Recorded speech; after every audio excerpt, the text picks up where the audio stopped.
There we are. Anyway. Okay, is that the roll call?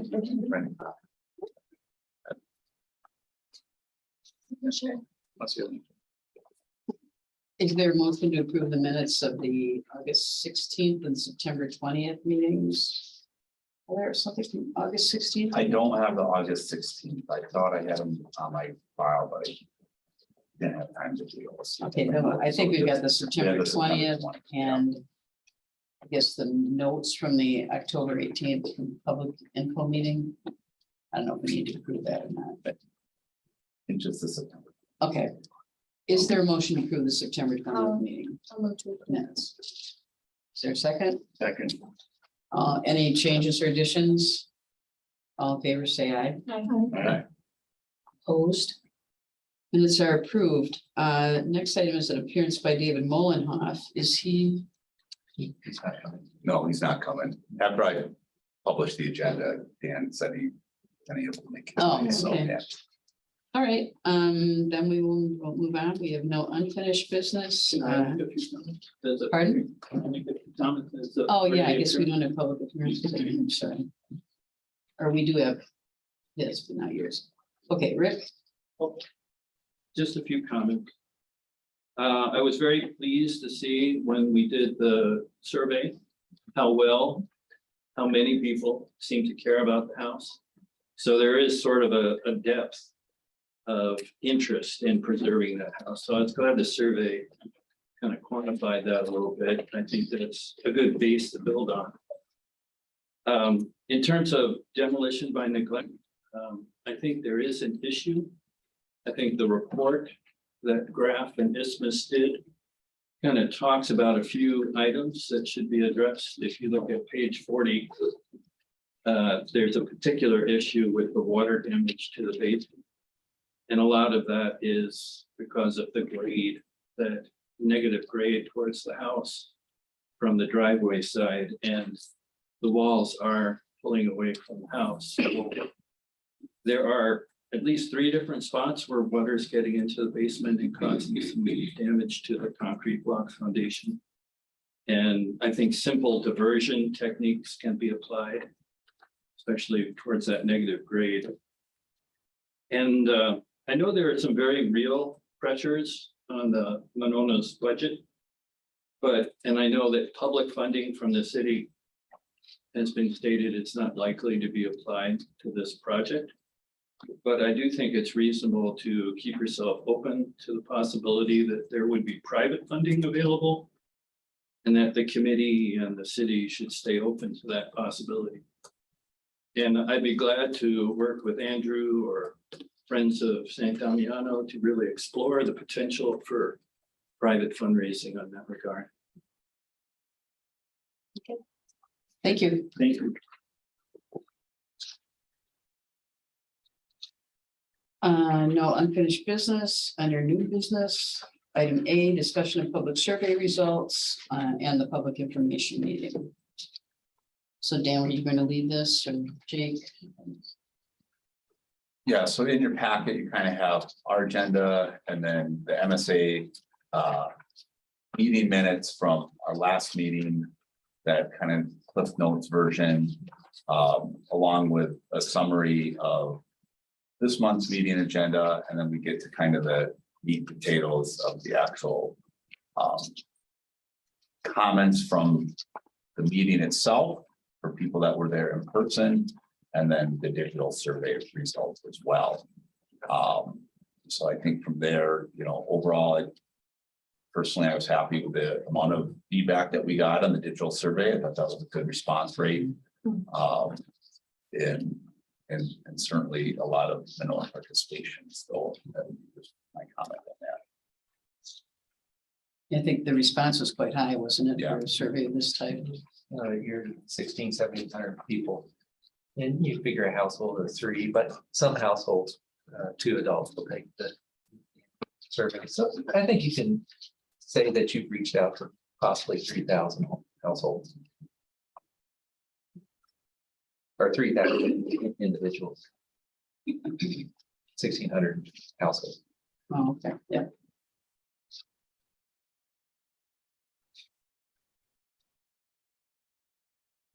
So, you want me to jump? Yeah, go ahead. Okay, Yeah. so jump back to our agenda. Oh, yeah, the public survey results. So I just want to go through them real quick with everyone so that if you have any input or any thoughts on some of the responses that are in here, share it with the group.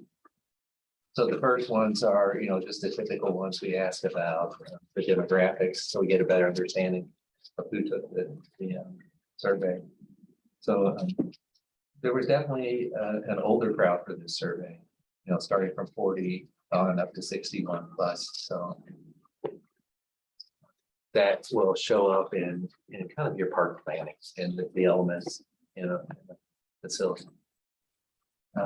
The race, no surprises there. We live in a predominantly Caucasian neighbor, part of the world. But it's good to see that there were other people then that took the test. It could have been a little bit higher, but it's just our demographics. Household income, that is what it is. Houses with children under 18. So there was a good portion of that, 40% of the survey participants had children at home under the age of 18.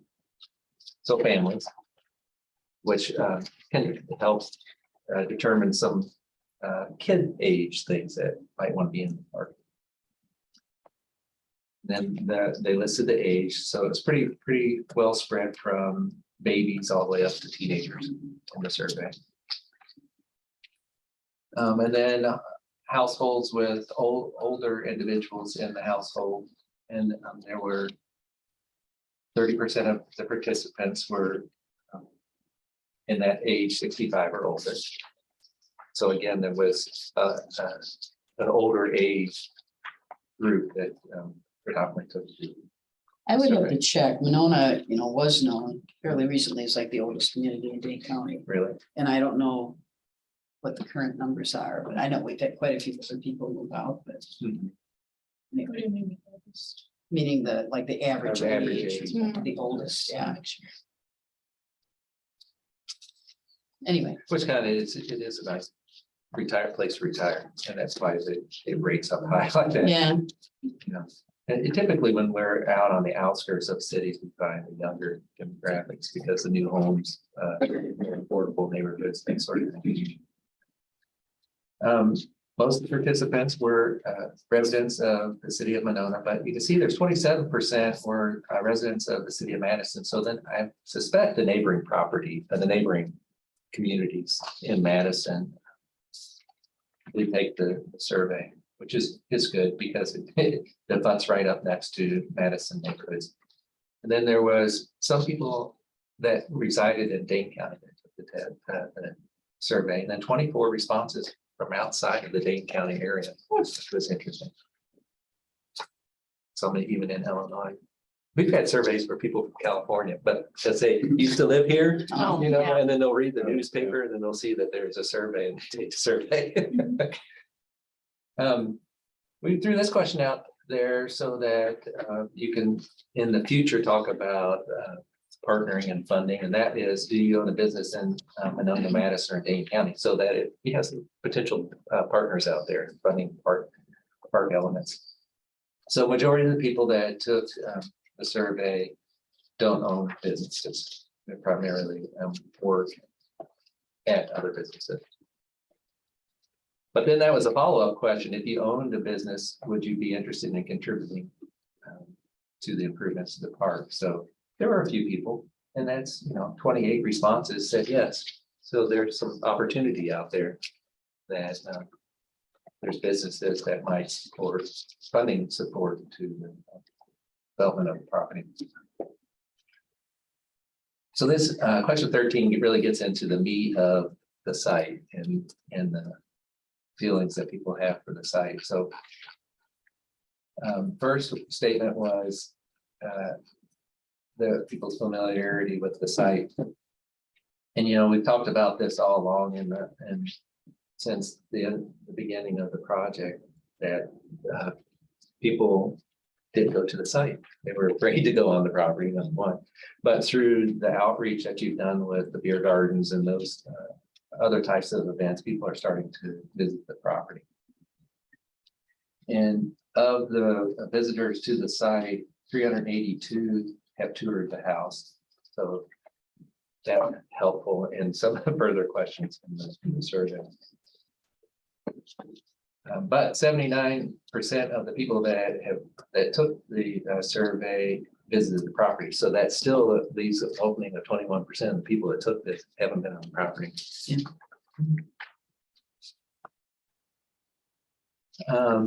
How did you get there? Predominantly by car, but there's some high numbers for walking, biking, and then boating in some fashion. But those are good numbers to see because you see more and more people biking down the sidewalk where the big sign says no biking on the sidewalk. And so, you know, that's something that we should think about as we move forward with the plans, that people bike there and don't feel so comfortable on the road, I think, just given the numbers that are biking down the sidewalk. Yeah, that's a chronic thing with Monona. I mean, Yeah. we know people don't feel comfortable on the road. So just out of curiosity, was everybody, were we all at session? A session? Kind of you weren't, Yeah. but you've seen the survey Yeah. results. Yeah. Yeah. I just, since we were all at session and went through the survey, I can't remember if Mary Lee was there too, but anyway, I just didn't. Yeah, Mary Lee was there. Yeah, so, you know, I just didn't. In the interest of time, I just didn't know, how, Yeah. if we've all been through the survey before, if it was, you know, if it made sense to go through it again, but so. Well, I'll do it real quick because I want to come back to this because we'll talk about the list and where you want to cut it off, basically. The next one was what do people like about the site? Or what would you like to see in the future? So it was heavy on the passive recreation, nature, scenic beauty, serenity, those sorts of things. These are the values, right? Yeah. Guiding principles we're talking about. Yeah. I think that's, you're just pausing there, because friends have been talking about values when it comes to conservation and our mission. Mhm. How well does that align with what we're seeing here? If you could just gun check, Mhm. Yeah, seems pretty aligned. no, I think it is, yeah. What are our 4 things, Nancy? Mhm. Yeah, Environmental, historical, historical, cultural, and recreational.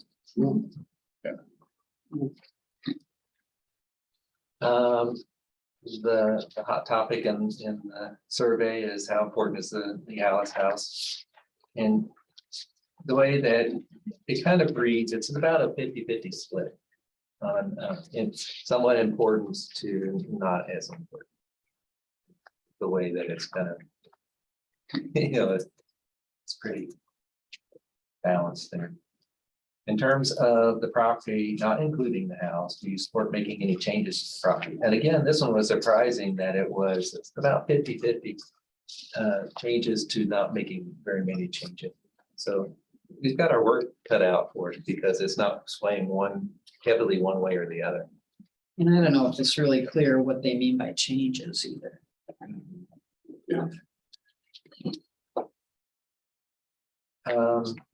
The next one, I won't spend any time on because we'll come back to this, but these are the opportunity, some potential opportunities on the site that we can go back through after we get in more discussion on what elements of these we want to carry forward.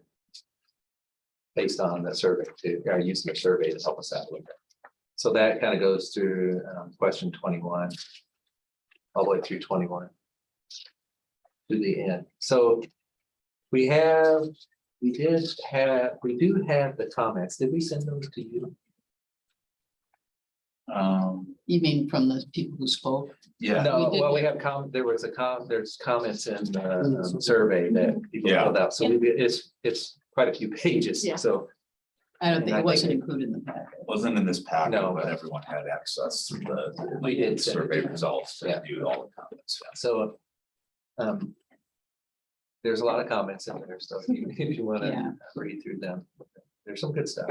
So there were 628 responses, so it's quite lengthy.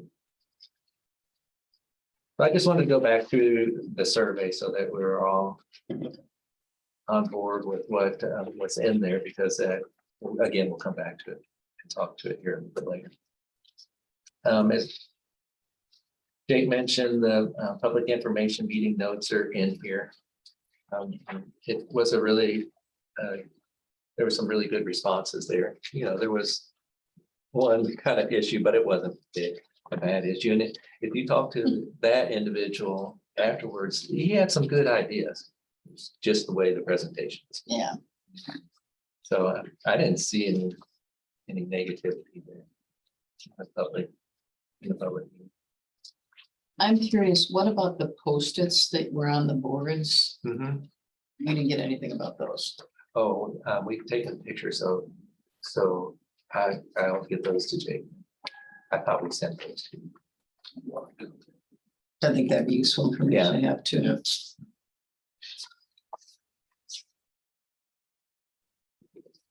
And I think they're not in the notes.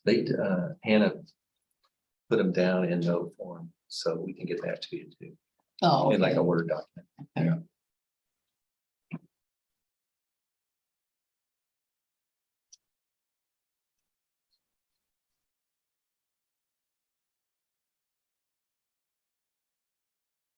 Okay, so next, the focus group updates. I brought a printout, and Emily, jump in if you want to, because she's been helping Dan coordinate this and talking with people. But this document that I'm sending around is the status of these different groups.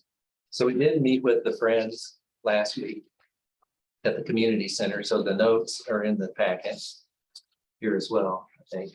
And we had a good discussion. As far as the other groups, we haven't talked with. You're setting up meetings, but we haven't talked with individuals yet, correct? Yeah, we're still in, just trying to make contact with folks and then get their preference for virtual and in person, or kind of group discussions or one-on-one discussions.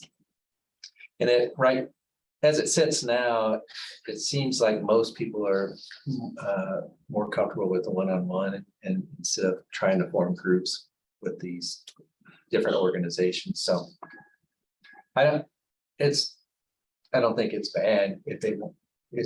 We'll, for us, we'll do it virtually, so it's a phone call. And So you would do like an interview with them, you a saying? listening session with them individually. I can give you an update on that. Madison Community Foundation does not want to be a part of the focus group because they Right. want us to apply for money. And if we do that, they will not. Yeah, we talked to, I can't ever remember his name. Um, Tom, we talked to Tom, Yeah, and he explained that. to us. okay. Yeah, we'll take that off. So, Dan, I was, when we talked about this the other night at the Friends group, I was a little bit, and also because I reviewed the meeting on this in September. And I, you expressed sort of some concern then that it was going kind of slow, in terms of laying stuff out. And I know from my own experience as a consultant that focus groups are really hard to set up.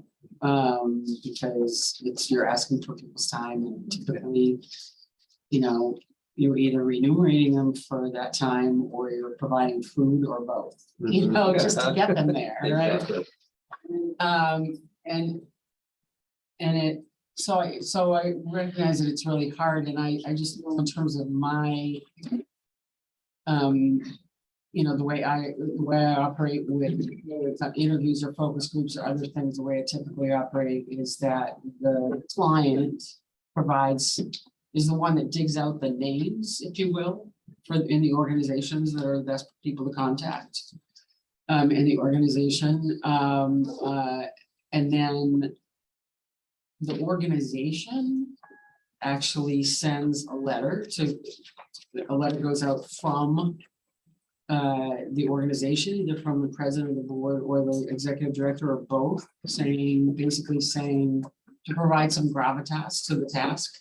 To say, you know, this is what's going on, your input's very valuable to us. And our consultants, MSA, will be contacting you to arrange an interview or arrange, you know, if it was a focus group, we would be identifying a focus group. And so I guess I'm just wondering if, especially if we're struggling getting a hold of people or we're not sure who to talk to, if there's we should be looking at a different process and whether there should be a letter. I mean, when we did the feasibility study for the property, it was the first thing that happened is the mayor sent out a letter to the people that we wanted to talk to, and then the person who did the feasibility study did follow up. So I think it's, you know, kind of there's more a typical. list of people started here, but then there are a bunch of people missing on this Right. list, so. Right, and it just seems like, just even looking at the list from the minutes, it seemed like it was the city was initiating, or the city was sort of coordinating, and I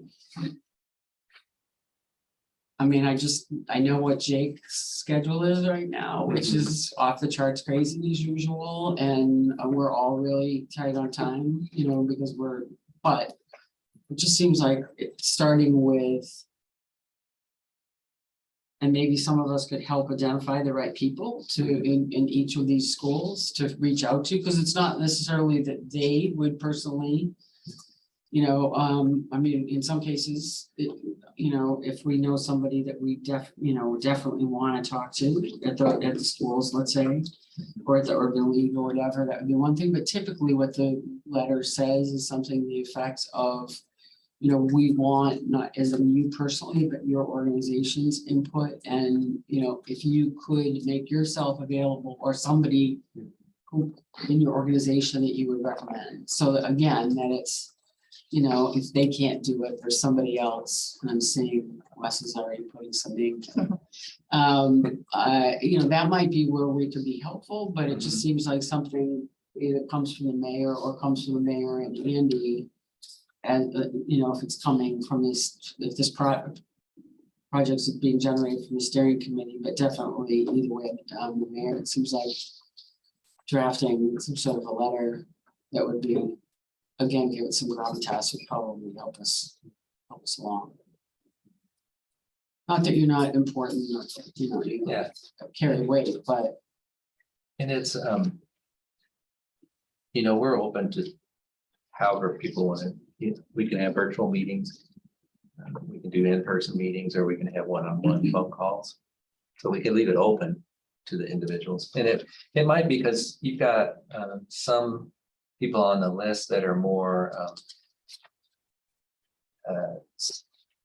outside of Monona area. It might be easier for them to do a call as opposed to coming to a site. Getting together. so if you had a call or a virtual meeting instead, opposed to a focus group like we had the other night, would you have a series of what I refer to as the interview guide? Would you have a set series of questions, so you'd be asking the same questions with everybody that shops in? Yeah, so it's consistent across the board. So each group has the same knowledge, the same question, the same, so we can judge or tell the temperature of people's thoughts. So would those be the same questions you asked the friends last night? Get any questions? We didn't, Yeah. it's more, and we'll do that here in a little bit. It's more like a work listening session, is what we call it. So it's more of a work session. So we want to hear from you. And so that's what we did with the friends the other night. We talked about what the group was looking for in the park, and some ideas, thoughts about not just the physical space, but other opportunities. I guess I'm just curious when you said, I thought they were a focus group. They are. And you focus just group. said you're gonna ask them all the same questions, so. Well, the Friends is a little bit different Okay. focus group. But you know, it'll be similar. Yeah. Because we have to look, Well, I think we talked about like environmental things in it. So we've got environmental groups on here, or groups that are more focused on the environmental side of open space development. We've got people more focused on the business side, Right, I'm just curious, because I didn't, but we kind of covered those bases because we talked about educational opportunities. And we talked about event spaces, we talked about the environment and the natural landscape, those sorts of things. So Wes, did you have something to? Well, I think our conversation, I mean, the Friends are pretty close to this, and so we know a lot about it. And I've also been thinking about fundraising and have been fundraising for it. So I think that's pretty unique. A different focus group. I think going into these discussions, I think you're gonna have a lot of people that don't really know anything about the project. Yeah. And so thinking about how to tee this up and what feedback are we looking for from these individuals, I think it's really important to prepare for. So I think it's a little different. And I think a little more structure would probably be helpful. Right. I definitely agree. I mean, I think you get a deer in headlights if you just said, what are you looking for in this park? Yeah. They'd be like, what do you mean, what am I looking for? You know, like, what are you asking me? Does the it- majority of the people are probably on that 29% that I've never been to the park, I've never been to the site category too. I'm just curious also on this list, I don't see the po chunk and I don't see, and I know I gave the name of it to you or Jake last time we met, the church on, Femrite, A fade. the Latino, Yeah, yeah, and I gave you the guys, the pastor's contact information also, but I don't see either of them here.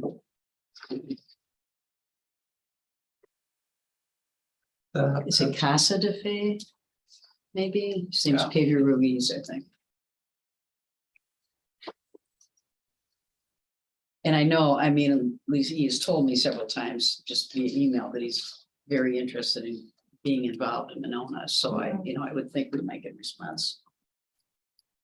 We did talk about the Ho-Chunk at the Friends group and we sort of decided as a group that it would be good to create a focus group as opposed to just Kyla and Bill Quackenbush. So we're going to be asking your help on that too, Okay, because there's a couple of individuals that we know of that are relatively close to Monona and not all the way in Black River Falls. So we'll need to vet that out in the next few days to figure out if there's a core group that we can meet with. And again, it can be virtual because we don't want to have to ask people to drive all the way to Monona to have an in-person meeting. But I just wanted to make sure. those- yeah, originally were on we the thought list we here. would just kind of use Bill as a conduit, but then in the Friends group, we thought it'd be better to actually have a group Mhm. setting as opposed to going through one. Can I just mention that they just announced today that they have an elder in residence on campus now at UW? Mm. So maybe she would be someone. Mhm. Janice Rice would definitely be good there. Oh, Was it okay. Dennis? Yeah. Oh, yes. And it's Janice? Okay. Yeah, I mean, she would be one of the people on the list. I mean, like the people, that, sure. I mean, honestly, if it was a local Ho-Chunk, personally think it would be great if we could do something on the property. Mhm. Instead of doing virtual, but that. If it's possible, yeah, Yeah, if it's possible. But I don't know how feasible that is. I mean, I know most of the people that we're talking about have already been on the property, so it's not like they're not, or at least the ones I'm familiar with, it's Casey, Ryan, Janice, and a lot of them came for Snow Snake or came for other, corn or the things that we've done there. So, but Kyla, what do you think are things we should be thinking about in terms of getting as much engagement as we can? I think reaching out individually is good. We can also use our Deja Potita, our local community center has a email listserv. So we can try and cast a wide net that way. I don't know how much engagement we'll get that. We have used it in the past for other focus groups that we've put out there. The only I was thinking it would be nice to do it in person at the site myself, just because I'm not sure how many people who are not from the immediate area have been to the site. Yeah, But the only problem is if it's gonna be a lot of elders, it might not be feasible for them to be at the site right now. That might be a little, dangerous for them to try and navigate. And as far as in-person or virtual, I think it just kind of depends on the comfortability of the individual and what they're used to technology-wise. And the meeting last week, I was wondering if that would be good to contact younger people too, like Lucas Quackenbush. Mm. He's in that kind of like Bill, but he's working with people his age. Mhm. And, do you think that's a good idea to engage you too? I think that's a great idea. I think it would be appreciated, certainly, yeah. And I'm sure there's, I would have to double check, but I'm thinking of like Kendra Ganger, but she might be out in DC now. And there's a couple other individuals on campus too who might be good fits. But I'm not too familiar with like, if we're gonna go into like high school, elementary school, what that population would be. Yeah. Yeah, or So the- Arvina still on? I would think so. I think Yeah, I've seen her, she's yeah, been on the property, but it would be great to get her. yeah. I'd say even though she's in DC, she might have ideas. I think I gave her a tour actually of the property. Oh, She was awesome. telling me she was gonna be moving, so I was disappointed, but Yeah, yeah. but I think she's been on the property. So if you could help us with some individuals' names and you can reach out, Oh, sure. try to say Yeah. something. Yeah, and I think Bill would be a good conduit for governmental officials. Yeah. Well, I think in sort of like what Nancy was saying, I think in this situation, Kyla and Bill can help reach out. Yeah. That might be a better way to Yeah. get a critical mass. But I think what brought up the conversation, which was important for me to hear, maybe our group too, is like, we believe it's important to the Ho-Chunk, but we want to tell the appropriate story, how you want it to be told, the way you want it to be told, and who's that for us to dictate? So having that conversation of what do you feel like this property should be? How do you? So anyways, I think that was good for me to hear of, we think it's important for them, but Yeah, Right. it's not my place to make that decision, so. Yeah, and in terms of the safety for the elders too, just, in case, we did, I believe professionally mothball the property in the winter this time around as opposed to shut it down. So we have, the heat staying on. Mhm. We were just there cleaning on Saturday, actually inside the house. Yeah, I think And- it's what, at 50 or mid-50s. Right, so, if we needed to set something, like, I don't think it's our intention to leave it just sitting neglected in the winter, we're definitely we keep it up. But if it would be easier to gather, at your local, place, as opposed to on the property, because we feel like that's safer for the people that might come, that's a possibility too, or somewhere else. It could be here, it could be anywhere, but if getting people on the property is possible, I think we could probably. or in the past, when we worked with elders, we drove them through sites. Hmm. And that sometimes they're happy for that, Mhm. because then you don't have to go up the steps and you don't have to get out and Sure. go into the places that you don't necessarily feel comfortable going into. So maybe that's an option, that we meet somewhere, but then go to the site, drive through the site. Yeah, a little carpool or something. Yeah.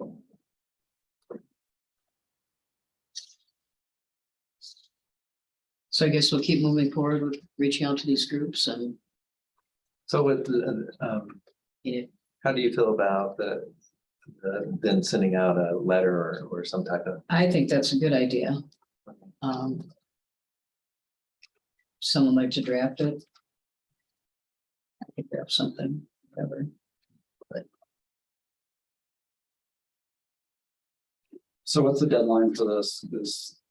Before you create concepts, I'm guessing Well, you have to right. meet with them first, We'll move into concepting, before meeting with them. because there's some things that we can start to look at and address and all. But there's other things that we'll have to wait on till we get more feedback.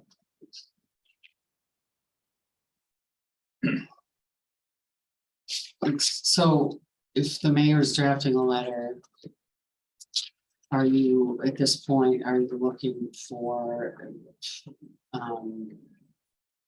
would it be that the intention that you would follow up on that letter? Like she should be saying, you know, Put my- MSA will be contacting you My within the next phone, week put to, me on my phone number, my email. okay, and are you looking to set up individual interviews at this point? I mean, we need to be able to, she needs to be Yeah. able to say in the letter what the expectation is, what we're looking for.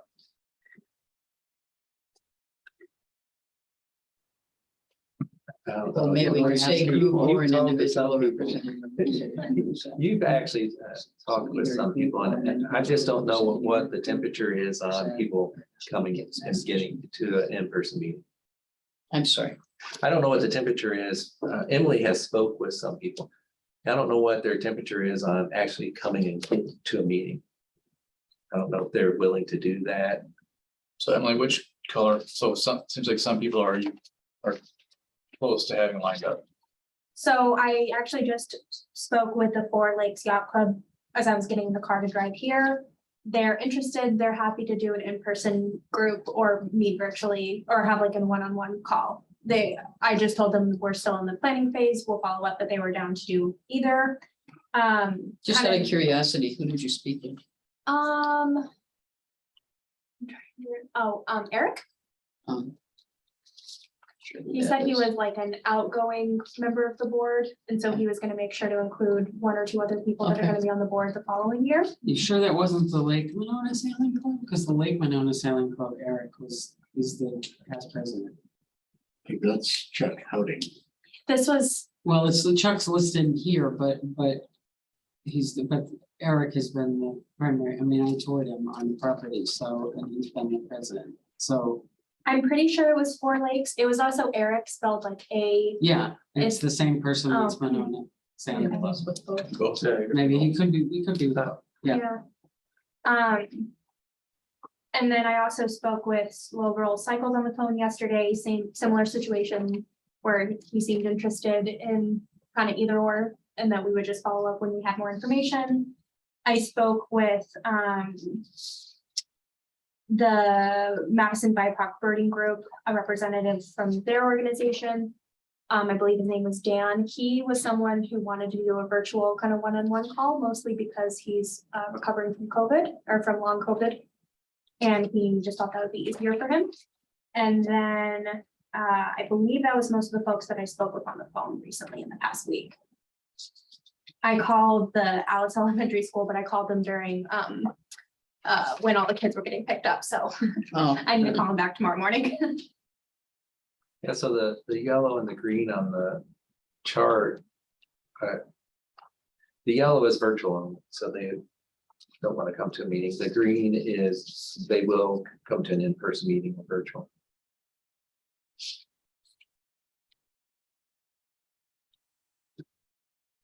So there are people that don't want to meet in person. so where it says yes to participation, no availability yet, are they waiting for us to get back to them, or are we waiting for them to get back to us, or? Those are the Some of ones these that later Dan called. blue. Yeah, those are the people that Dan called, and so that was the scheduling problem. They So is he don't know gonna be time. following up with Yeah, them? who's gonna follow up? Sounds like we might have a critical mass for a virtual session and some that might do an in-person session and then some that we haven't reached yet. Or we've like attempted multiple reach outs, Okay. but just haven't been able to reach out. I think everyone on this list, we've tried at least email and a phone call to get in touch with them. So as far as the letter is concerned, Yeah, I don't yeah, I know. don't know, because it's kind of half and half. Some people are willing to meet in person and others are not willing to meet in person. Well, I look at the group that you haven't been able to reach. Those are the ones that might need a letter. So, Right, I the think letter, That's yeah. true. Yeah, So that seems like the educational community. Right. It's a and big again, hole, it's a big hole, so you you probably Like the Madison right. educator. Or a letter to Dr. Gee, Nehemiah. So Right, or Yeah, Carrie and Carrie would work with you. See. I think a letter to like the Urban League and then the Maya Center. I have a connection with the Boys and Girls Club that I was gonna, Okay, through my fiance, that I was gonna see if I can like make a connection there, but I think a letter to like those two organizations in particular would be good. So when you're emailing or contacting these people, what in the absence of us sending a letter, what are you saying to them when you're? I mean, like if I were somebody from the Urban League and picked up the phone, what would you be saying to them? I asked if they were, I asked if they were familiar with the property and like informed them that a master planning process for the park was happening. We're in the process of reaching out to community members to form a focus group about the future of the park and that they were someone that we would like to include. That was kind of my voicemail spiel. I maybe went into a little bit more detail when I got them on the phone, but that was probably. Okay, so in this first pass, you're just trying to find out whether it's virtual or in person. If they're interested. If there's an interest, but you're not tossing out any possible dates or times or anything like that, would you be willing to? Okay.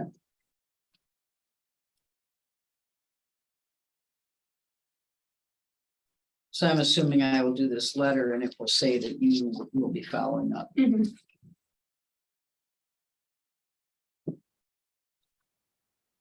I think it's a little bit different than what you were saying, Nancy, because that's almost the situation where you set up a meeting.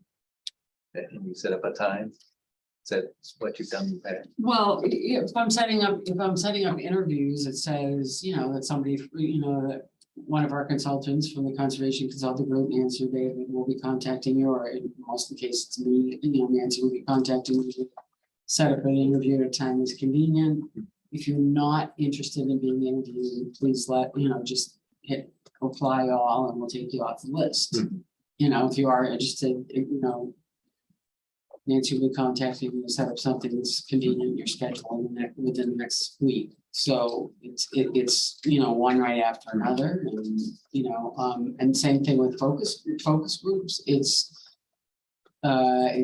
someone will leave in a letter that's saying we're forming these focus groups and this is when they're going to be and this is how much we're offering. In the case of if they're getting paid for it. And we definitely have a very structured set of questions in both cases.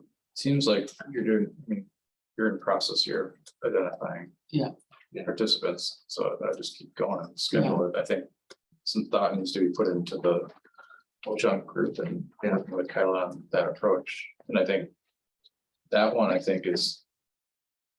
a big priority because I don't think we want to get too far without having that feedback. Because the feedback we get from the groups will be different. And the school group that we haven't. That's in the blue here, that's almost a group that could be in person, whatever the school sends, whoever the representatives are. The rest of them, maybe we want to stick with more one-on-one, more virtual. I'm also wondering why Aldo Leopold is on this. Yeah. It should have been on this. I agree.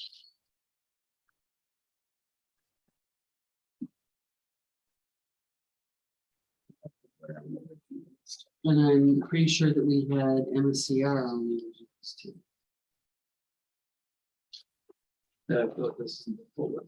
Yeah, this can't be the full list of what we originally had. Because I don't think it is. Dan has a spreadsheet. This is just the ones that they reached out to. Oh, so there's others that. He's got a spreadsheet. Yeah, the whole list is in the note. Oh, okay. okay. Okay, well, anything else about the focus groups? No, other than, Would it be helpful for us to identify the ones that you have question marks by in terms of people, Yeah. actual people to reach out to in contact? And that would help. Yeah, like. Can't you just reach out to the principals at these schools? Right. Like Mitch Mark or It's McGrath. McGrath, right? not that easy Well, I to mean, get a response, especially of from course, but Madison. that's, I mean, We've- otherwise, We've attempted multiple times. I have already personally for tie-ins and. I mean, I'm just wondering, who else would you reach out to in Yeah. the school? That's who we reach out to with Right, the yeah. principal and. So I think you can look them up like. But school, what I'm Right. saying is I've already tried that. Right, Not that's- that. but that's why I was saying. I've already sent emails to the principal. About Oh, this. yeah. Not responded. Oh, then why is there a question mark? They're trying to find a new contact. Correct. So if you know of a new contact. Oh, okay. So on the agenda, on item 3, down at the bottom, in the focus groups, we've got the city officials and the state and federal. We don't really want to contact them until we got concepts. Because it doesn't do any good until we actually are starting to talk about a physical plan. So just to let you know, but they're on that list of a group that we'll be talking to throughout in the process of national. So next, it's not on the agenda. I don't know what I did with it, but Alexis is on the phone call and I would rather her talk first before we do our 15-minute fun exercise with the group. And I've got some questions about the fun exercise. Okay. Sure. Alexis is gonna talk about the house. Is that- Yeah, sure. Let me, I'm gonna share my screen actually, if I can do that. Oh, it says host disabled participant screen sharing. Do you know if that's easily fixed?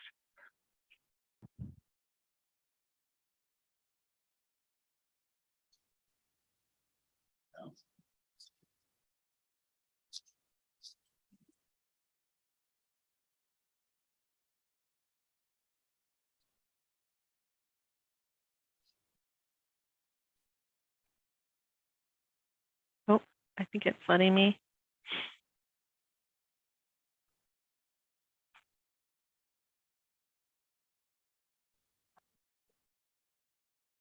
Oh, yeah, there you guys are. Can't see you anymore, so it's bringing you over. We can see your screen now. Okay, good. Yeah, so I mean, this is a little bit kind of ahead of the cart before the horse, since I do think that the House discussion really needs to be in support of the overall grand, what are the visions or the options or the concepts that we want to explore for the site as a whole. But I guess as kind of going into that kind of visioning exercise, listening exercise, just to put some food for thought on the table, I think is probably Dan's thought here. So just, big picture, my kind of understanding of this visioning, the goal of the visioning session and listening session is really eventually to get to what are, the 3, I think it was kind of identified, at least with the Friends group, that they thought that 3 different varied concepts kind of at each end of the spectrum, and something possibly in the middle would be good to explore and develop and cost in this next phase. So I think, that question is what structures or buildings, if any, will support those site concepts, and what would the needs be and what would the nice to haves be related to any kind of a building or any structures. And so then just thinking about considering combinations of use as well as flexibility of use. Obviously, we have 4 seasons to kind of think through in terms of people occupying the space and the site, and what those needs, how those needs change with each season, in terms of thinking about structures or buildings that are going to support program or occupancy of the site, and then thinking about phasing over time. And there may be a temporary solution, there may be an initial solution, and then what those long-term plans are. It doesn't always have to be the end result. The destination is not always immediate, especially when we're talking about structures and things that have higher costs to them, whether it's the existing one or new structures. So this is just, and I can even zoom out. This is just, I don't know if Dan shared this at the last meeting, but this was just kind of a kind of interactive board that we've just been using to, after I came and visited the site and kind of looked through, kind of did an observation of the house and, read through the graph report and things and sort of just organizing, our findings, from the exterior to the interior, floor by floor, and then starting to strategize and think about what are the different ranges or options to think about with whether or not the Frank Alice houses move, we rehabilitate that, or if we're looking at removing that, or what are some of the kind of alternatives that we can explore. So just starting to, on the left, and we can come back to these if needed or at another time, or we can print them out and get them to people to look at later. Any of those things are possible, but, so as I was mentioning, this first page over here is just really categorizing and organizing observations or known conditions of whether it be the exterior or the interior. So just, that it's the square footage is large and there's a significant amount of rooms, down to things about how many parking spaces there were, is there insulation, and things like the basement having high humidity levels and needing some ventilation. So some just initial observations like that to organize, and then starting to talk about, and I'm going to come back to this board in particular, but starting to think about, what are the possibilities for the house or a different structure on the site? What would it mean to rehabilitate the house versus remove it? What future investigations would be important to have on the table or think about as part of the planning process?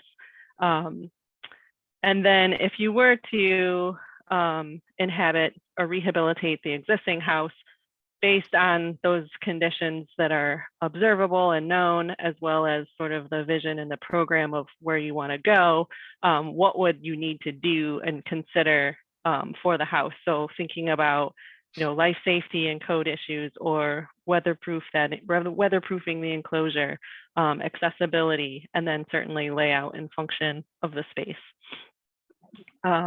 So just thinking about, just kind of taking a quick overview, kind of big picture view of what are some of those potential concepts or options for either the existing house or another new structure in terms of an enclosed building, potential programmatic use, what can generate revenue, what is aligning with the goals of the site, as well as that obviously overarching program and big picture for the site in general. So, in terms of generating revenue, obviously an ideal situation would be a long-term, occupant of a structure or the building. So, whether it's whether it's office space, event space, community center space. And so then starting to think about, do we know entities in the area that are seeking space or a place that would kind of make sense in this place? So you can kind of then categorize that into nonprofits or for-profits. Some place like the Clean Lakes Alliance would make, an ideal setting for a place like that to kind of have their office space. But there's work share space, or something like life skills and training and services, any kind of philanthropic organization. For-profits could be also a work share space. You could do that as a profit or a nonprofit. But, an intimate arts or education events venue. There's some really nice spaces in the existing house on that first floor. Obviously, the premier spaces would be a nice setting for something like that. Live work studio. And then I think even in one of the survey comments, or in the friends kind of listening session, people were talking about, obviously some people have mentioned cafes or different things like beyond that, on that kind of vein of thinking, but an indigenous kind of menu or theme to something like that, so that you're kind of tying in the history and the new use together as well. as well as the education. And then there's that short-term rentable space that, often a high dollar fee that you can kind of get from more significant events like letting people have weddings and host ceremonies or celebrations or big fundraisers there, a meeting or a conference space, retreat space, and again, that kind of arts and education events venue where it could be something that's not necessarily there all the time, but a space that's made available for different organizations to come in and use that. And then I think kind of the third category of thinking of, what are the needs for the site and supporting that site would be, is there office space or storage space that is needed to support functions of the park and the site? Are there visitor services in the building? I know that certainly, whether it's the existing house or a new structure, it seems like one of the needs that kind of keeps coming back up, depending on how the site is developed, is having at least, facilities for those who are coming to the site to use while they're there. So obviously, your row of porta potties is probably not ideal on anybody's list. So eventually, kind of at least having some kind of services for people, depending on whether they're minimal or more wide-ranging. Is there something that you need for ticketing or information center? Is there a small retail space? And then certainly that concept of the exhibit and interpretation, how can any kind of structure support that? And it may not just be right for that site itself. It could be also about the local area in general.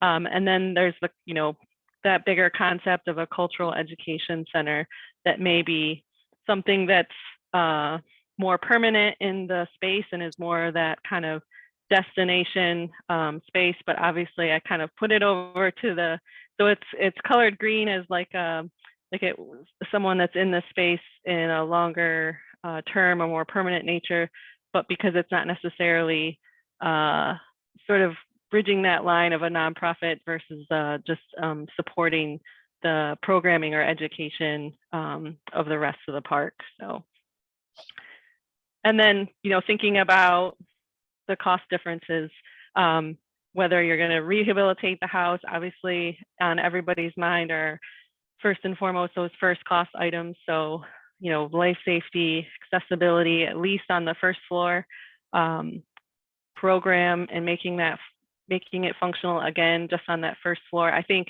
in terms of thinking about phasing things, one way to approach this house, the existing house that is obviously large, and as you move up through the floors, accessibility and function, has a new layer.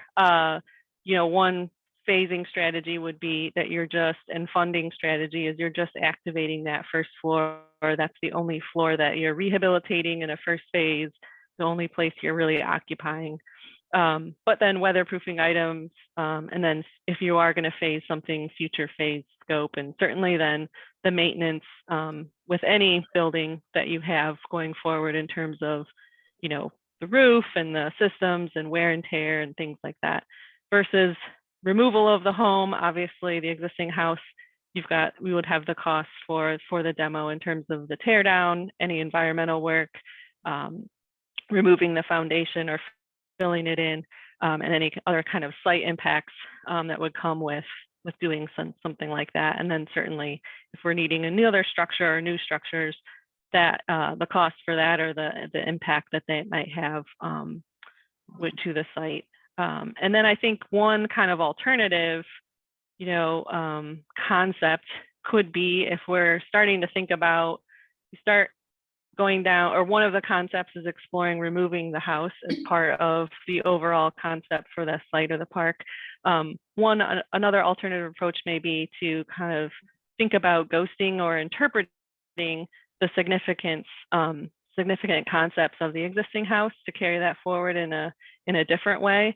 So what are those character defining features of the existing house that maybe you carry forward in a new structure to kind of carry forward that history and that memory, and you have that story that then you can kind of tell with your new space. So, thinking about things like, if you're thinking about the essence of the existing house, you're in that, within those kind of more premier spaces on that first floor. It's really about the vantage points and the view sheds and framing, the view of the lake, and kind of that orientation of your view towards the lake once you're in some of those spaces on that first floor.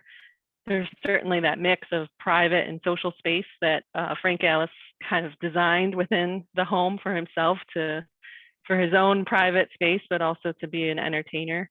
And then you kind of get into things, some of the character defining features like the multiple fireplaces and kind of that fireplace as a gathering spot and a, comfortable place. Things like the nice woodwork throughout the house, or accents like ceramic or bronze accents that are present in some of the nicer spaces. And then there's other elements you could kind of pull from in terms of, the tracery in the historic windows, in some of the woodwork around the soffits and the porches. There's that overall gambrel roof shape that somehow might, be something to utilize or move forward with in a new structure, kind of ghosting that existing concept. There's stacked and offset massings with some of the porches and the balconies. And then the idea of columns supporting covered extensions over you, thinking, starting to think in that more canopy pavilion kind of mindset. I think there's some precedent for how that's expressed in the existing house that could be kind of carried forward in some kind of new structure. And then there's always that, true just sort of interpretation of something that was once there. For example, just leaving some kind of outline or footprint on the ground of that existing kind of foundation outline, and that could be that trace of something that was there in the past that you could then kind of tell that story going forward. So that's sometimes a strategy we'll use when something is no longer there, but we still want to kind of tell that story going forward. So, and then thinking about certainly the different, obviously, strategies for revenue generation, or if we're going to proceed, consider continuing to look at rehabilitating the house, some further investigations that I think would be warranted. I know the gentleman that spoke first at the beginning was talking about the Graf report, and that report is certainly minimal in terms of its focus on the architectural and a little bit on the structural character. So I think some further structural analysis or some analysis from, mechanical, electrical, plumbing engineers would help kind of further the understanding of what might have to be done, immediately versus something that could be done in the future, that kind of thing. So, and then that Landmarks Commission review, whether the house is rehabilitated or removed, seems to be something that will eventually need to, move, work our way through, depending on the direction that we all decided to go in. So I hope that is a little bit, I know I was saying a lot there, but hopefully kind of maps things out a little bit in terms of categorizing kind of different directions that we could go, and thinking about, one direction or another. And really, I think at the end of the day, we're not at the stage where we need to make decisions. We're just trying to think, okay, what are the maybe, few concepts that we want to explore further in the next phase, and put some pricing to, and figure out how they fit in with the greater options that we want to explore for the site itself.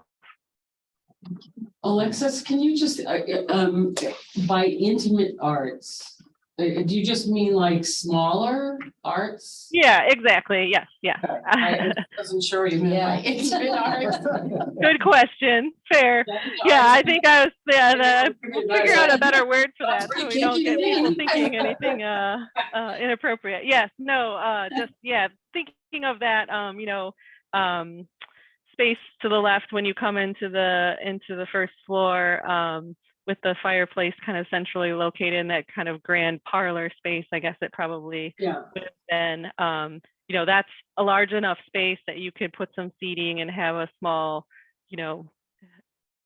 string quartet, I guess, in the corner, and people there with a kind of an intimate kind of setting, event for something like that, or some other kind of, someone giving a lecture or something like that. So other educational opportunities like that.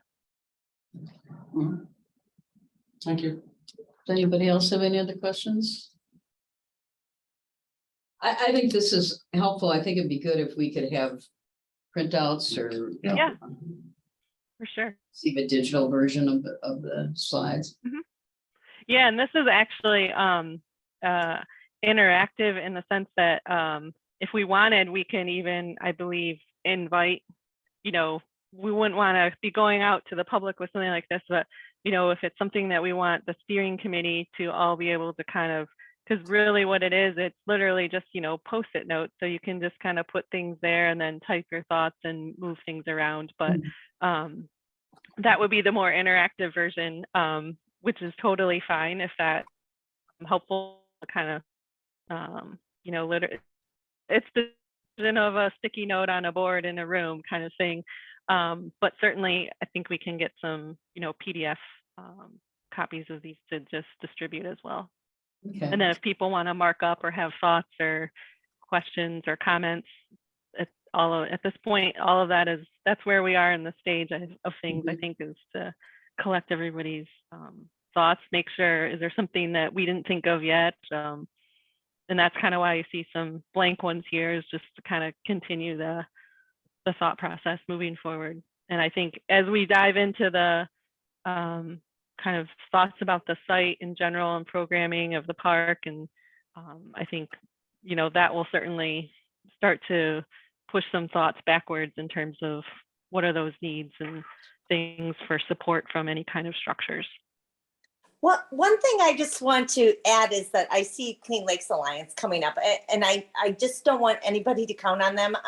Clean Lakes Alliance, we get our, all offices are donated in the Virex building. And so they've never paid for space. And so therefore, I would hate for anybody to think that that might be, if they were there, that would be, a space that would need to be funded for them to be there. Gotcha. Yeah. And I think, and that was just a suggestion from somebody, but I think, obviously knowing that is specific information is helpful. We can maybe change what that concept is there, but I think the idea is, some place that has that kind of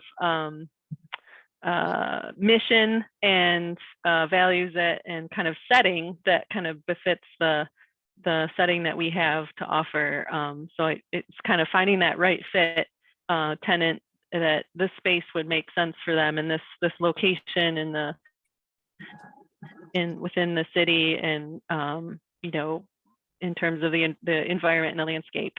Is there somebody that this is the right fit for? Obviously, that would be ideal to find something like that, because then if they're the right kind of fit, the better fit something is, obviously the longer term, it might be, and the more successful. So that's certainly, a goal. Right, so it could be, I think that it was more or less a placeholder, not necessarily by name, but the whole idea of a nonprofit organization that might have a satellite there, not unlike the Grief Center even that was there once upon a time, or an arts organization, or somebody like Clean Lakes Alliance, but not Clean Lakes Alliance per se. Right. I have about the Clean Lakes Alliance. Right. Yeah. Yeah, so how about if you shared those with us, and then if people want to take a look at them before our next meeting, have any other ideas to add to them, you can bring them to the next meeting. Does that make sense? So we've started, Quinn Evans uses Miro. We use concept board, same thing. And we've started one where we were going to put the concepts on. And we wanted to be able to have it open for the steering committee, like Alexis said. So you could go into it 24 hours a day. Okay, well, if you want to send us the link to that, or. And you can put a post-it note on it. So we can combine the boards on one site Okay. so that you have access to it. And it's nice for us, Eddie, because if you wake up in the middle of the night, you have an idea. You can put it on the board. It's useful because sometimes people have good thoughts, and then they And in one way that we've used it before, where we've successfully is also people can ask questions. You know, it doesn't have to be just an idea. It could be asking a question, and because everybody has access, you know, then someone else who may know the answer or have a thought in response can respond to it. So that's kind of a good way to collaborate, not necessarily just Like crowdsource. Louise saying Clean Lakes Alliance. Yeah. Exactly. No, exactly. It's really, and you know, as Dan said, you know, it's just like a workspace, you know, really just kind of throw stuff on the wall, and then everybody can kind of sort through it. And yeah, you can, there's a lot of other tools. Yeah. If you don't fully understand what you're looking at. Okay. So yeah. if And could you send us can, that we link, can then- even add pictures to it and other graphics too. So this was just a real simple version of using it to just Okay. throw some organized thoughts. But yeah, you can start to put graphics in here and photographs and whatever is helpful. And so as far, you know, Angie, you asked about starting the concept. So the way that our concepting is like Alexis just explained. So they're starting to look at a structure as a concept and how that can be morphed in different directions. And then when we get more feedback from people, focus groups and the public, then you can start to take a shape or an idea and you can mold that into the site. And we do the same thing with the site.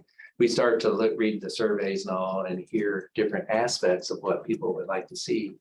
And we start grabbing precedent images of like landscapes or structures or walks. And we start accumulating those so that when we get to the physical part of actually drawing the concept, we've got support materials that we can explain what this could look like. And give people's feedback then. Because it's a lot of people don't understand looking at a plan. So we try to populate it with precedent images so that they go, oh, I understand what you've drawn here. Sure. So that's what our concepting is that we've begun. Is this also a site, just in terms of, is this also a site where we had some precedent images that we, things that we could all. You can upload pictures onto it. Okay. And what about the storyboard, which I know you also said exists, but in terms of us being able to sort of follow along with what you're doing, is there a link? So the storyboard, we have a link. I don't know if you put that on the project website. There was a link to the storyboard? Okay. Yeah, so I'll it find should be in the project, the city's project website Okay, for the park. great. And we haven't put much on it other than analysis work. Okay. So we can start putting some of the, you know, like the survey and that sort of thing on. But what we typically do is we'll start to populate it and then we run it through the project manager. So that'd be Jay. Yeah. Embed it through him before we make it go live. So that we're not putting things on it that you don't necessarily want to share with everyone. Okay. But Okay. it's on, it's there. You know where? Yeah, where is it?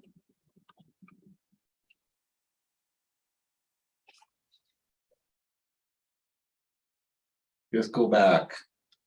It's right on the, I think you're, Oh, I'm in the master plan already. Gotcha.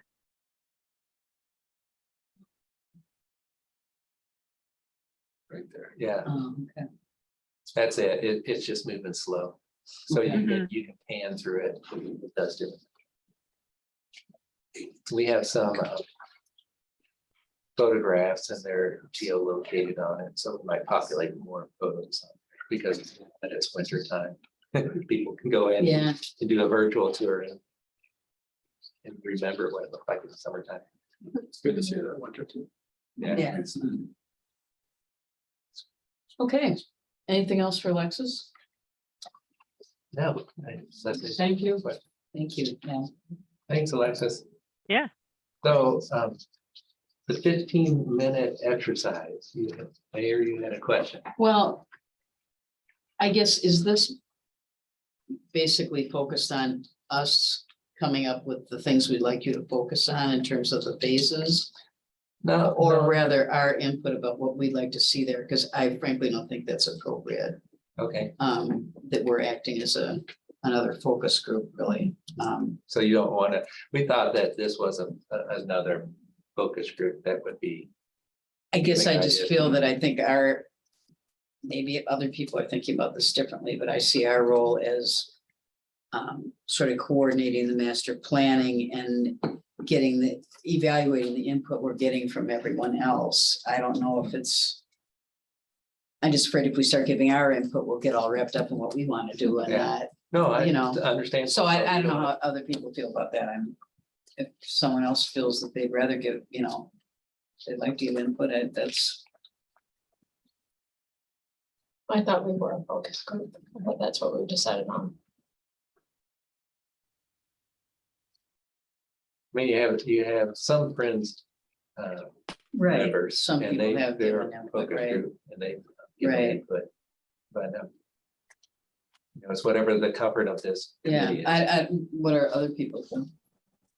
I agree with Mary.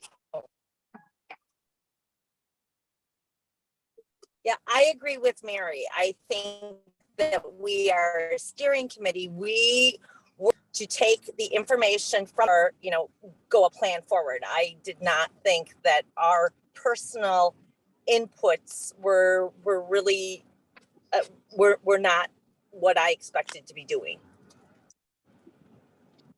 Anyone else?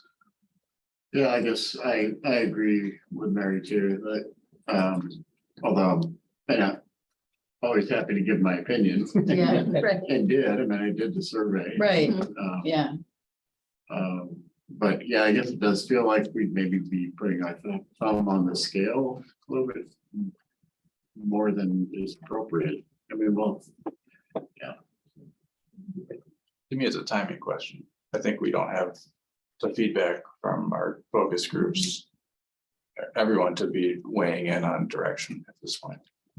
And I think I do think it's our responsibility to set the vision, mhm, right, but it's based on the body of feedback and input and focus group and the lens that we're supposed to bring to it is what's sustainable and financially feasible and how are we gonna, and with a plan to fund it. So to me, but at some point, we're gonna have to get to that question of what is the vision? I mean, it's not gonna answer itself. right. Yeah. And I mean, certainly, I think when it comes down to figuring out what we want to focus on in Yeah. terms of the phases, that's. Yeah. But do you think, in terms of coming up, you guys would like to get started on some concepts, but I kind of wonder about that too, because really all we have is the survey, which is great, but we don't have any, except for the friends, we don't have any other focus group information. I don't know if we have enough information to prioritize concepts, said.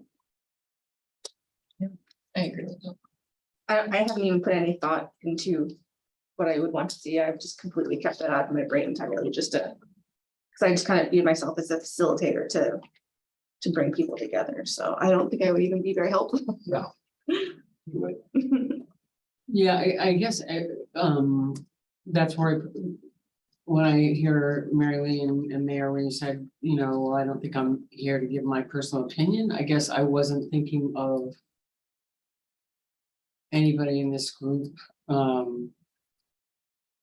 giving just their solo personal opinion as much as, as the sort of steering committee and group. I mean, I guess maybe I'm wrong, but I guess I assume that most of us that are on this group have listened to what community members are saying and have heard other people share their ideas, whether it's when you've been on the property yourself or whatever. And so it's not your, individual solo, this is what I personally want to see, as much as, as sort of having kind of been with my ear to the ground for the last 6 months or more since I've been on this committee and seeing the other materials and the feedback that we are getting from the community. Here's some of the things that I've been thinking about, it seems to me that would be valuable, as Wes said, once we get the feedback. Because we are ultimately gonna be interpreting that feedback. Right, and it's And another so- piece of that information. I mean, Right. I've heard a lot Mhm. from people too, but Right. in terms of serving as a focus group member, I don't know if that's appropriate. I don't think that's what you're asking me to bring to the focus group, is what I've heard from everybody else. Is it? It's everything that affects what could be here, and that could be outside discussions that you're having with other people. Well, I guess I would just as soon do that when we discuss how we want to do the concepts. But I don't know, it doesn't sound to me like we have enough information to prioritize concepts right now. How do people feel about that? So you said there were some things you could get started on. I'm sorry. Is there the idea, you're gonna come up with 3 different main concepts? Three thoughts. So, I mean, I think the survey at least gives you 2, maybe 3, because, you know, it was split, so you kind of like, I remember looking at it and thinking, wow, I kind of wish this would be 70%, 30% instead of so much 50-50, but I mean, I think you almost have to, the concepts kind of have to go, at least 2 of them around those kind of main views of the property. And, I don't know. and concepts also are a good clearinghouse too. So you put things in concepts that people might not necessarily like, so that you vet it out. You say, we're definitely not gonna do this because they don't want it, because they've looked at the concept and they don't want it. So you're right, you know, one concept is gonna have the house on it. One concept's not gonna have the house on it. But, you know, what is that concept without the house on it? Yeah, You know, is there another structure? Is there no structures? That Right. part hasn't quite fully vetted itself out based on not talking with that. And talking with the Ho-Chunk as well, specifically. Yeah, it just seemed like, to go back to what Wes said, it seemed like we need more input before we can really get to that piece, because otherwise, why invest? Yeah. And he's reaching out to the community. I mean, I know why I reach out to the community, A, to make it better, and B, because we always need to be thinking about cultivation, partnerships, and the history of the property and the value of the property for the community as a whole. But I think in the absence of that feedback, so the drawing up just based on 1,600 people in the survey would be. I think for any option that either retains the house or has a different structure, there needs to be a value proposition around it, Yeah, because they're both gonna be expensive. Yeah. So Yeah. that to me is why this work is really critical, because it can help us determine, is there a value proposition for any structure and any significant investment in that direction. And I think similarly, there's other variables too, so. So in the physical presence, we won't be taking our pens out tomorrow and starting to draw a master plan or a concept. No, we're far away from that, but concepting where we start thinking about these different issues. And that brings me back to the survey. You know, we had these potential recreational opportunities, and it's something that we need to think about how much of this list we should carry through the concept. Do we carry through everything? Then, you know, like pickleball, for instance, and those kinds of things. Don't say that. Sorry, Jen. I heard your woes on the pickleball. So, you know, are there non-starters on this list? And they can be highly thought items. But, you know, when we work with communities, there are some items on the list that the communities will say they're just non-starters, pickleball. Right. Because we're just not going to put that here. So we don't have to do this now, but if you want to look through this list, and then maybe next meeting, we can start chopping the ones off that we just don't want to put on a piece of paper and show people. I guess to me, I just, and we don't have to get a huge discussion now, but I think it's very apparent that people really appreciate the quiet and the contemplative and the natural aspect of it. And I think my feeling is whatever we do there has to have a lot of that. So you shared your. Yeah. So I share my opinion. But even looking at- I know, even looking at the top three, you know, that's Yeah. all that kind of thing. Yes, and then back to that one question that talked about the typing ahead, the top three where the bars went across were, you know, contemplative, natural. Natural spaces, not an active recreational park. Active areas. Is there a way to compare this list with the values that were ranked highest in terms of fit? Because it's all kind of based on these high, medium, low. Kind of, Right, so to take that list against the other questions. list, right, and that could be a way to filter out, Yeah. something. Or to group, or to.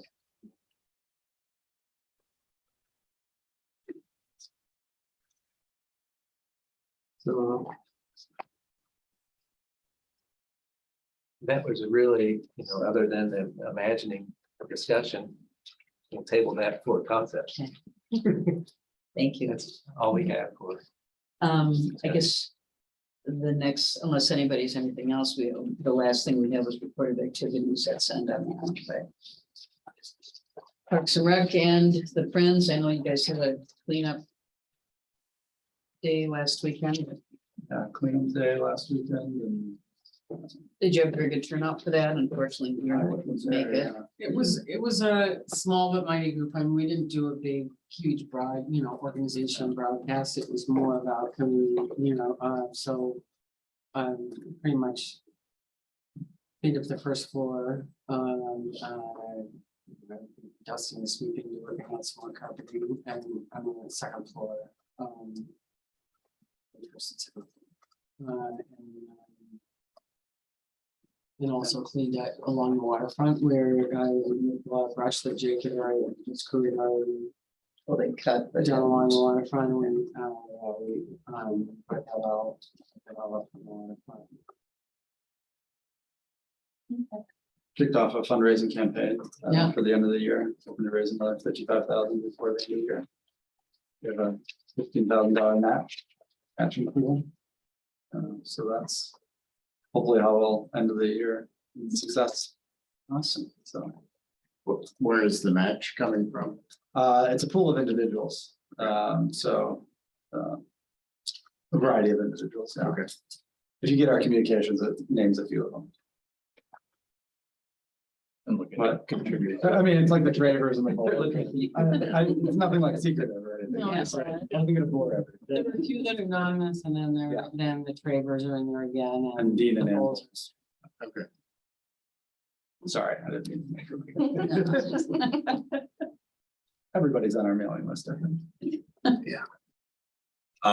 Since our last meeting, we hosted, I don't know if that was before or after, Winnequa fourth graders at the property in conjunction with friends and specifically Julie Burns, who did an amazing job.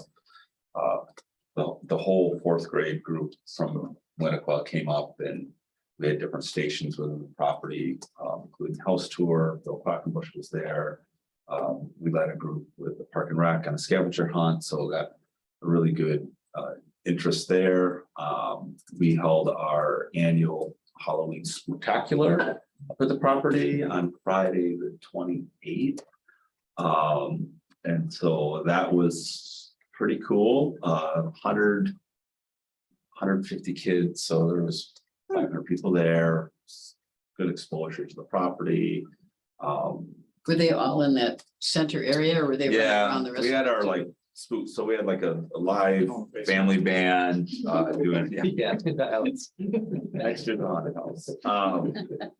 In the middle section is where we kind of did the spectacular. It's an egg hunt with candy, and then we showed the Great Pumpkin Charlie Brown, and that was behind the house. So that was, and of course, it was like an amazing sunset. So parents are like taking pictures of the sunset at that point, and had some bonfires and concessions, and so that was where we're at. We don't have anything planned we gotta get through rink opening, but we envision some snowshoeing activities up there this winter.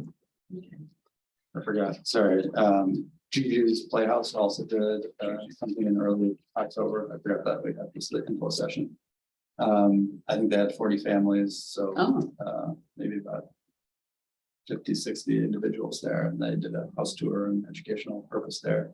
The other thing is, the Friends in coordination with the city got a sign.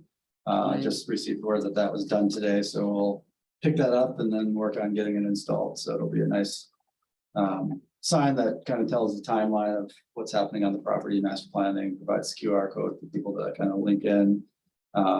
We'll be able to change it up, so if we have a new survey, we can add a new QR code or things like that, so. And that's hopefully gonna be down near the house, right? Yeah, that'll be near the house too, so.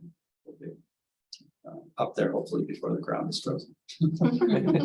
So, And I've been working with John Hodgson, the archaeologist who's been working on the ARC study, just finalizing his report. He sent me a draft about a month ago, and we've been going back and forth, and we've gone back and forth with Bill a few times too, because to include some things Andy had commented on, you know, Bill has told us that we don't have to fence off any of the area. He'd rather we didn't, that kind of thing. And so we included a statement about there, but I wanted to be sure, you know, that we had his approval for what we were attributing to him. I just got that yesterday. So John is in the process of finishing. He's kind of going between here and Mexico. So hopefully that's wrapped up by the end of November and we can make that public. So it's pretty interesting. So great. Anybody else have anything? Scheduling next meeting, if we were following the third Tuesday, would be the 20th. Well, that's probably a tough week for a lot of us. I would recommend just going into January. That's okay with everyone. How about doing that? And hopefully by then we've had some of these Yeah, focus we can talk groups to that them. have a lot more to consider in terms of.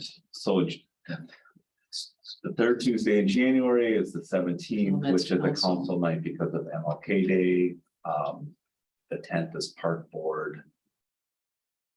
what's The third is 24th? council, The third 24th Monday, the CDA, but I guess if we're, that doesn't start till 6:30. CDA, Yeah, so the 24th. January 21st. yeah. When's the next thing after that's the next public info? Sorry. Yeah, the public input's February. When in February, it says.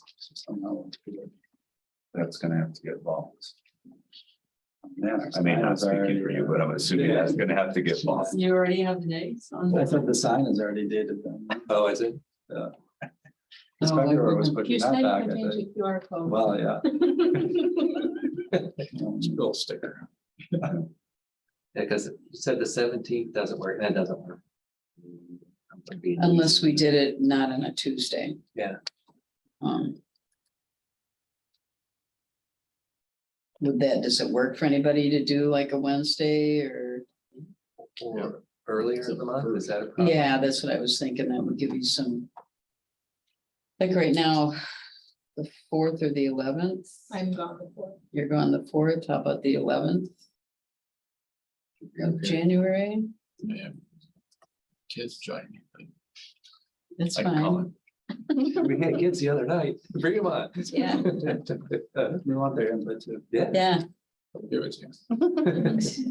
They might actually think of it. does the 11th work for people? Mary Lee, does it, oh, Mary Lee's gone. 11th. What's the business?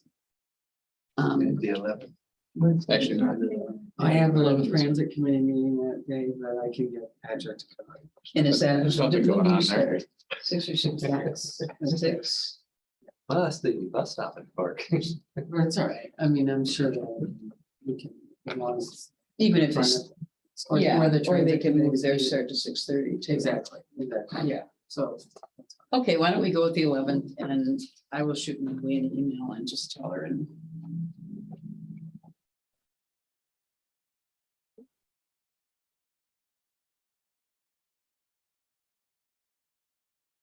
Okay, and Jake, you'll check on reserving the room.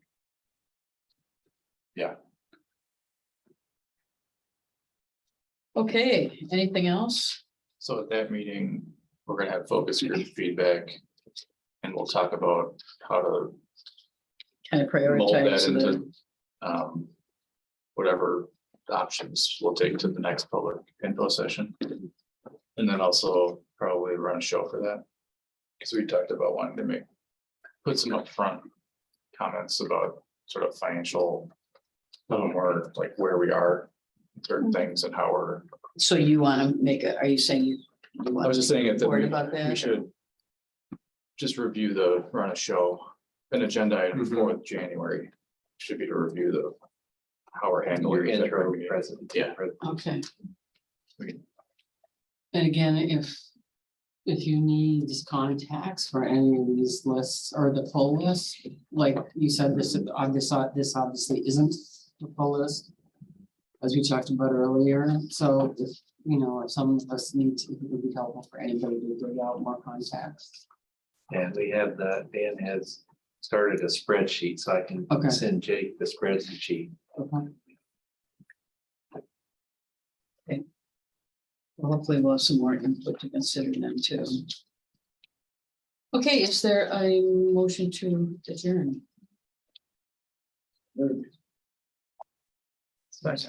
All in favor, say aye. I. Thank you, we are adjourned.